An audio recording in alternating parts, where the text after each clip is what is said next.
आता विरोधी मंडळी म्हणाले की आम्ही पिण्याला पाणी देणार आहे, तर त्यांचं सरकार असलं पाहिजे ना. हे जरी समजा इथे अजित पवारांचं सरकार असलं तरी मुख्यमंत्री देवेंद्र आहेत ना. म्हणजे अजितदादा राज्याचे उपमुख्यमंत्री आहेत, पण उपमुख्यमंत्री आहेत, मुख्यमंत्री देवेंद्र आहेत. त्यामुळे मला असं वाटतं की देवेंद्रजींना मतदान करायचं की अजितदादांना करायचं. तर सगळे आम्ही ताटात वाटीत आहोत हे मान्य आहे, पण देवेंद्रजींना मतदान करायचं असं आपण निर्णय करा असं आवाहन करतो. पंतप्रधान झाले तर मोदीजी 3 वेळा पंतप्रधान झाले, त्याच्यातून आम्ही माजलो पण नाही.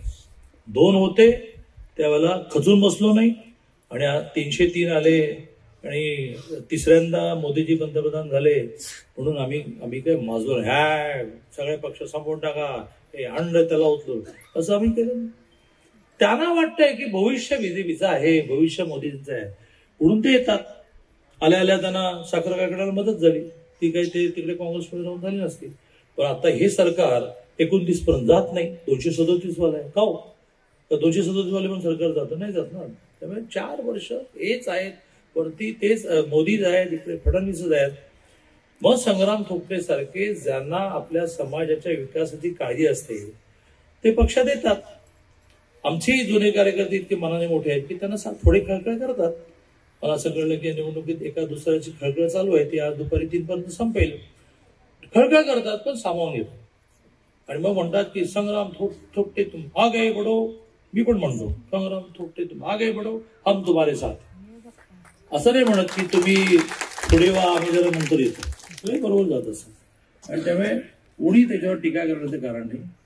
ही सभा तो इतिहास मांडण्याची नाही. तर मी तर असा भयंकर माणूस आहे की नम्र बोलतो पण आकडेवारी सहित बोलतो. मग 80 साली काय झालं, कोण कोणाकडे गेलं, कोणी कोणाला दगा दिला, कुठे कुठे इतिहास आहे. त्यामुळे संग्राम थोपटे बीजेपी झाले असतील तर ते लोकांच्या कल्याणासाठी आले. त्यामुळे ह्यावर नका निवडणूक द्या, पिण्याला पाणी देणार, चला यांना मतदान द्या.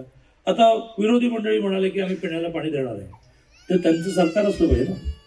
हे जरी समजा इथे अजित पवारांचं सरकार असलं तरी मुख्यमंत्री देवेंद्र आहेत ना.